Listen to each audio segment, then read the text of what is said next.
Wow! Maling-mali ito. Clinic ito. Hindi dapat ganito. Yun ang kwarto.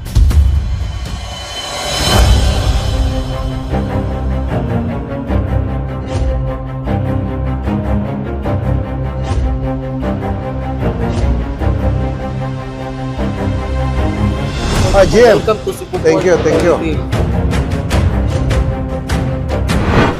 Yung ano natin, X-ray machine, nasira kasi yun yung bagyo. So sa ngayon, Ginawa natin manual lang muna.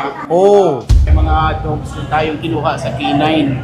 so wala tayong x-ray machine. Wala pa sa ngayon po. Pero by September, naka-purchase na ang CPA. Paano kung may sukbit na kontrabando katawan? I-ano rin sila sa mga Nagpipress ba o nagaganon sila? parang risky. Mas maganda siguro, sir, kung meron kayo para mas mabilis, metal detector. Actually, isa yun sa mga plano natin na bibilhin, sir. Actually, dalawang aso natin. Isa yung sa mga narcotics at saka isa sa mga yung mga bombs. Request ko lang po sana mas maganda kung dito sila sa gitna. Sige po. Kasi mas Dito maabay. kayo sa gitna. Para mas matatakot din yung mga meron dalang drugs. Ito yung waiting area. Maganda naman, malamig. Alam mo, dito, sir, last dito umikot, sir. Sayang. Kasi may aircon naman siya. Ah. To augment lang yan sa kung grabe ng pasahero. Kasi last December, umabot ng 12,000 dito. Oh, malamig dito. Opo. Ayun, mga bago na itong mga aircon natin dito. Nature ng CR dito. Walang blower o tissue. Oh, walang tissue dito. Parang tissue. ubos.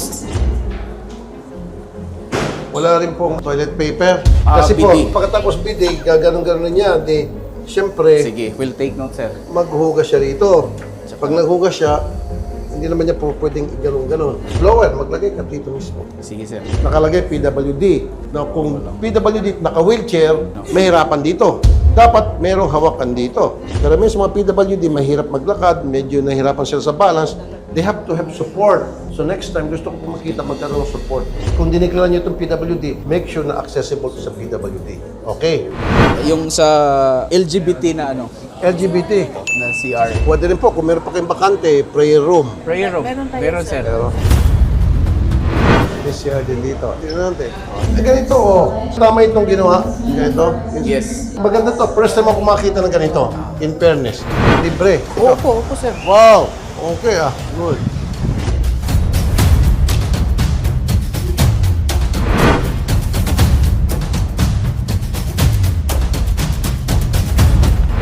Hello. Gusto mag-check si Senator Raffy sa inyong barko?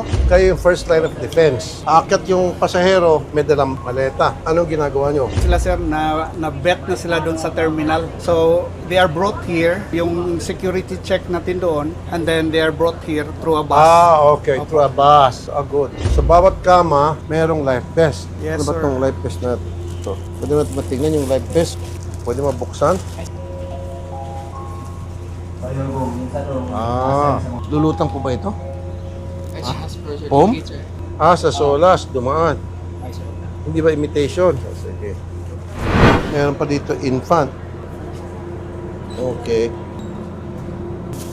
Meron sa mga bata. Okay. Chief, pagkatapos gamitin ito ng first batch na pasahero, yung second batch ng mga pasahero susunod na biyahe, anong klaseng ginagawa niyong pamamaraan to sanitize? Pinapahiran ng buwan. Sabon ba? Mas maganda, Chief, spray alcohol or disinfectant, mas magandang scent. Yun lang, every time. Matrabaho lang yun, pero for the safety of the passengers. Kasi baka mayroong pasahero na maselan at biglang nangati o nagkasakit, nabuni, kawawa naman. At least guaranteed na kung nagkasakit siya, hindi galing sa barko. Yung clinic, pwede natin makita. Pwede mabuksan tong clinic. Wow! Maling-mali ito. Clinic ito. Hindi dapat ganito.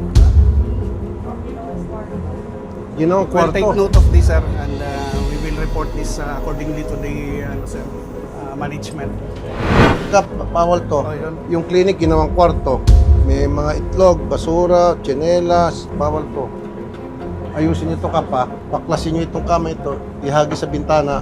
Chief, dito sa labas ng clinic, ipalagay nyo dito yung pangalan, person on duty, trains, first aid. Ito yung certificate niya. Pakita natin na siya ay capable. Na para kung ako, halimbawa, nagka-medical emergency, pressure ka, marunong ka ba? Agree, Pero sir. kung nakalagay dito, certificate niya na nag-train siya, nandun ba yung kumpiyansa ng pasahero na may emergency na magpagamot sa kanya. Pero as much as possible, Chief, kung pwede nurse, kaya-kaya niya naman siguro mag-hire ng nurse on duty. I-recommenda niyo yon, Chief. Whatever you say doon sa opisina, you're supposed to follow. Dahil kapag hindi, ako mismo magsasanction sa inyo. May stop operation nyo. Pag na-stop operation nyo, pare-pareho kayo walang trabaho. Ito po sa kapakanan ng mga pasahero ninyo. Purser ka? Yes, sir. Okay, nag-training ka sa first aid. Yes, sir. Saan ka nag-training? Doon lang sa sir, building namin sa office. So, wala kang certificate. Mayroon doon sa sir, yung sa yung Bureau of Fire. Para sa sunog lang. Paano kung yung na-choke? Anong gagawin pag meron na bulunan? Gagawa mo.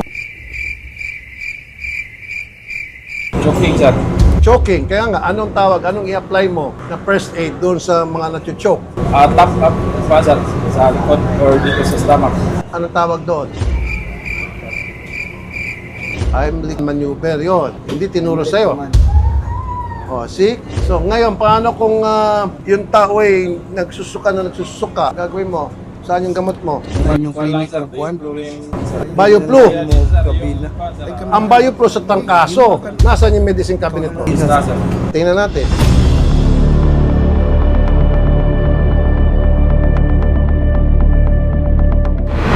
Ito yung medicine box.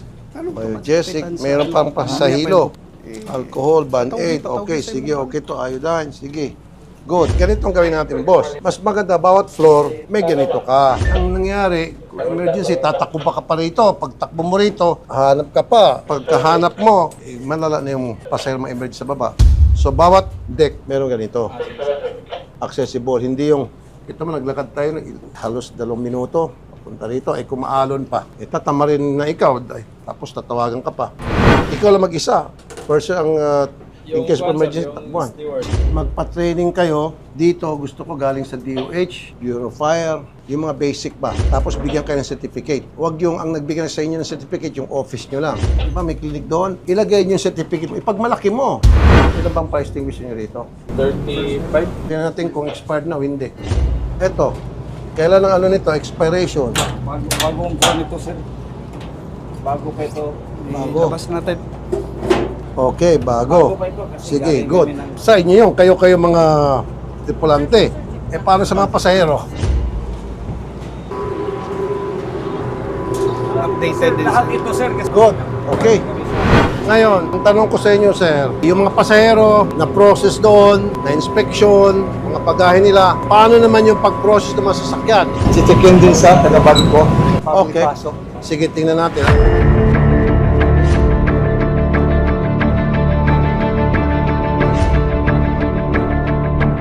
So, pagpapasok ng sasakyan, anong check ginagawa ninyo? Tingnan sa loob, sir. Tingnan sa loob, tapos... Anong klase tingin sa loob? Yung anong yung nakalagay yung karga, sir. Saka yung mga certificate nila sa bill of lading. Paano kung may mga dalang droga, may madalang baril? Ano na? Hindi namin yun madetect, sir. Ayun. So, hindi nyo ma-detect yun. Sorry na lang.